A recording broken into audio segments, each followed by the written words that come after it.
Hello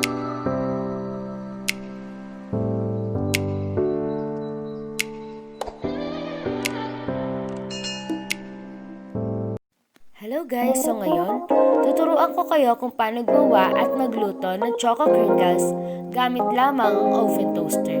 So sa mga low budget dyan, na tulad ko na walang oven na pang bake, this video is perfect for you. So disclaimer lang guys, I'm a beginner so don't expect too much and expect nyo na lang na medyo fail and madungis itong video ito.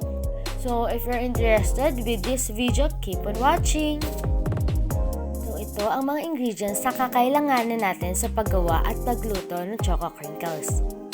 Half cup of cocoa powder, any brand pwede. 1 cup of flour, any brand din pwede. 3/4 cup of sugar. 2 eggs. 1/4 cup of oil, cooking oil ang ginamit ko. Vanilla. Baking powder, and salt. So, ang una natin gagawin, paghahaluin natin yung cocoa powder, yung sugar, and oil. So, mix lang natin siya ng mabuti. So, itong atin yung girl, gumamit pa ng mixer sa paghalo, pero pwede namang gumamit ng spoon or spatula lang. Medyo madungis yung part na to dahil nga ipinilit ni ate girl ang paggamit ng mixer kahit hindi naman pala kailangan. So mix lang natin siya ng mabuti hanggang mawala yung mga buo-buong cocoa powder. And next, lagay na natin yung vanilla and mix lang ulit natin siya. Next naman ay ang itlog. So, 1 egg at a time para mas madali siyang ihalo and para masiguradong halong-halo talaga siya and para makasigurado tayo na lahat ng part ng choco crinkles ay may itlog. So, mix lang natin siya hanggang mawala yung itlog or mamix lang talaga siya ng mabuti. So, ang next naman na paghahaluin ay ang flour, ang salt, and ang baking powder. So, kailangan natin dito ay i-mix siya ng mabuti para makasigurado tayong halong-halo yung salt and baking powder sa flour natin.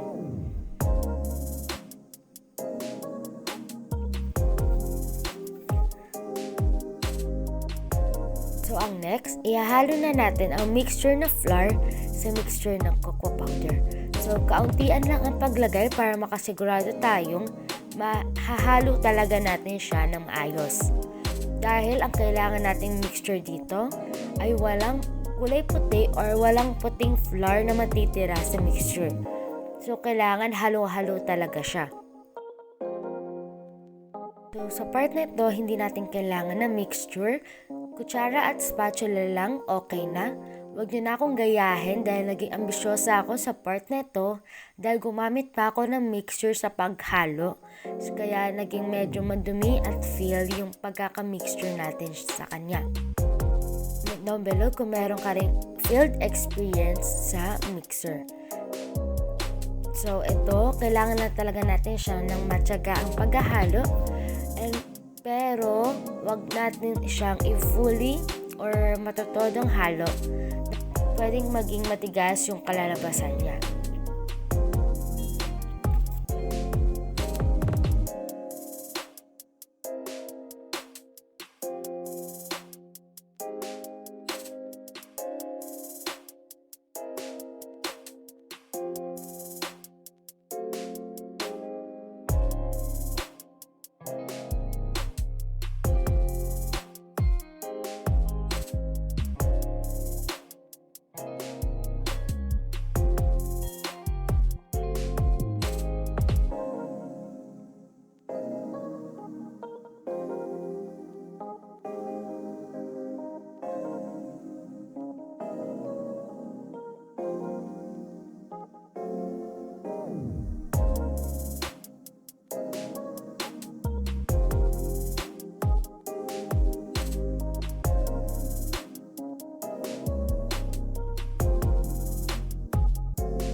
ganito na ang mixture natin, pwede na natin siyang i-cover ng plastic dahil kailangan natin siyang i-refrigerate ng 3 to 4 hours para mas maganda ang kalalabasan niya kapag ibibilog na natin siya.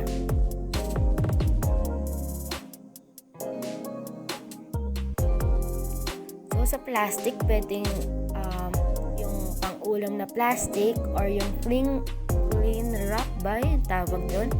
Pero anything na plastic or pantakip pwede. So ito na yung ginamit ko. So yan, after 3 to 4 hours pwede na siya. So ito na yung mixture ko after 3 hours na pag-refrigerate. So pwede na natin siyang i-mold into circle. So ito siya. Kaya pala kailangan natin siyang ilagay sa ref para matigas siya kung i-mold natin, dahil kapag sticky siya, mahirap siyang ibilog and i-mold. So pwede kang gumamit ng kutsara or scoop or pwede yung measuring spoon sa pag-mold natin para equal yung size niya. So after natin mabilog, pwede natin siyang i-roll sa confectioner's sugar and ilalagay na natin sa pan. So make sure yung pan natin may oil para kapag naluto siya, hindi siya magdidikit-dikit. Yan. So sa ganitong oven toaster, advisable na advisable na 6 to 8 pieces lang ang ilalagay sa pan. Dahil kapag tapos nating i-bake, i-equalize pa yung size na or lalaki pa yung size niya. So kapag sumobra kayo ng pieces sa isang pan, pwede sila magdikit-dikit kapag na-i-bake na.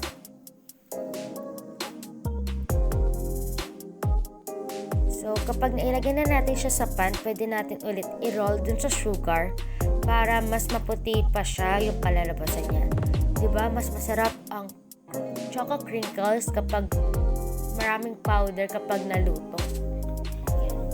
So, matyagaan lang talaga sa paggawa ng ganito. So, ito pala yung oven toaster na gagamitin ko. Na-preheat ko na siya ng 5 hanggang 5 number. So, yun. So, ilalagay ko ulit siya sa 5 and after ng 5 minutes, pwede na siya.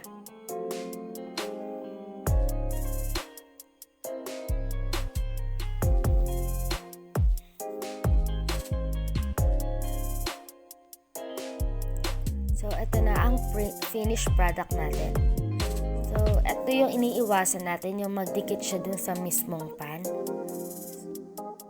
So, ito yung loob ng choco crinkles natin. Fudgy siya. Kung titikman natin siya, saktong-sakto sa Christmas and sa New Year. So, kung may gusto ka pang regaluhan, pwedeng ipanregalo mo itong choco crinkles. So, ito na yung finished product.